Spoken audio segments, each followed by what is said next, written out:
J.J. Abrams committed the single greatest cinematic crime in history, and he did it by making sure that Luke, Lando, Han, and Leia never saw the screen together again. Think about the math. He had a budget of a small nation and 30 years of hype. But no! Instead, JJ was so obsessed with his mystery box, he turned Luke into a MacGuffin, Lando into a ghost, and killed Han Solo before the reunion could happen. He traded a legacy for a gimmick. It's not just a missed opportunity, it's narrative malpractice. We didn't need a map to find Luke Skywalker. We needed to see all of them in the cockpit of the Falcon one last time. We'll never get that moment back.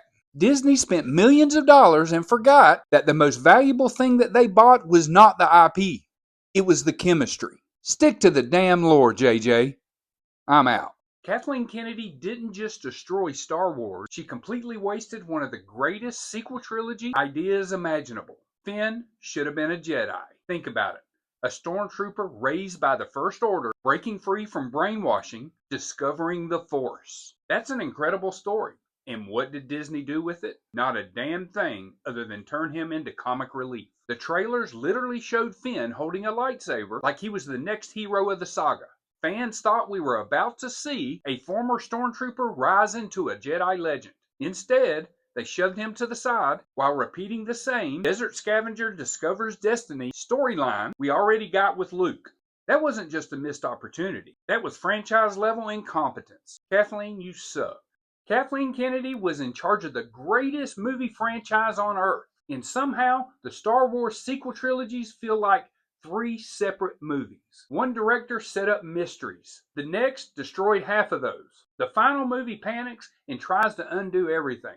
No roadmap, no clear vision, no unified story. Characters change personalities between movies. Major plot points went nowhere, and fans were left arguing.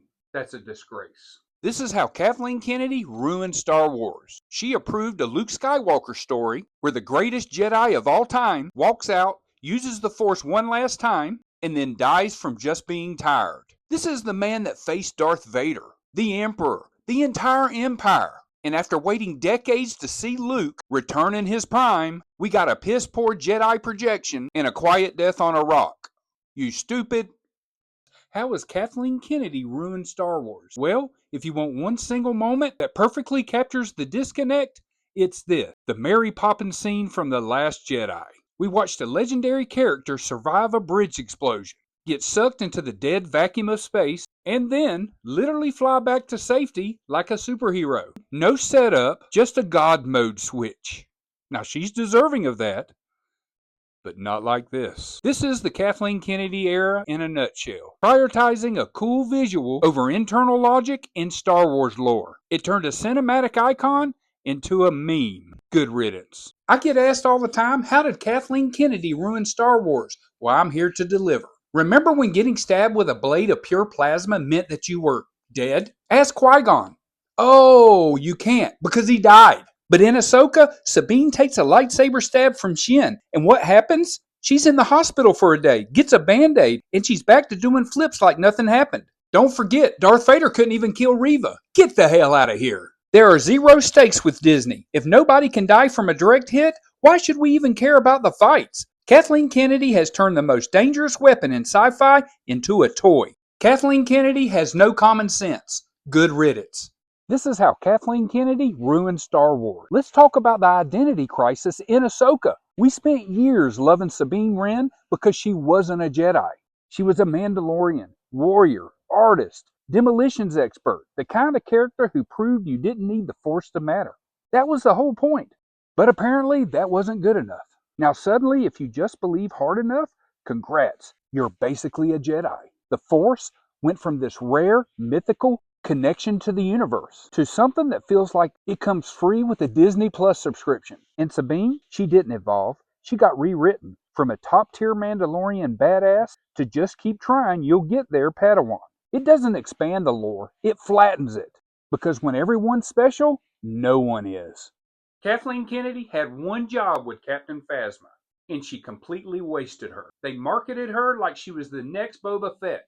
Chrome armor, epic posters, huge hype, and then she barely does anything. gets thrown into a trash compactor in one movie, comes back, and then dies immediately in the next. What? That's it. A character that looked legendary ended up being one of the biggest waste of characters in all of Star Wars. Kathleen, what the hell was going through your head?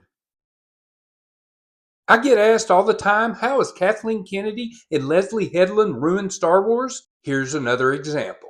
You know where I'm going with this. Let's talk about Mundi and the absolute disaster over at Disney. In the movies, this guy clearly says the Sith have been gone for 1,000 years. It's one of the most famous lines in the prequel era. But apparently, Kathleen and Leslie, they didn't get the memo. They decide to shove him in the Acolyte 100 years before the movies even happen. Not only does it break the rules on how long his species is supposed to live, but he's sitting right there in meetings talking about Sith-like threats. Is he a liar or the most clueless Jedi in the galaxy? Neither. It's terrible writing. This is what happens when you let people run a franchise who don't actually care about the lore. They'd rather break the timeline for a cameo than respect the story George Lucas actually built.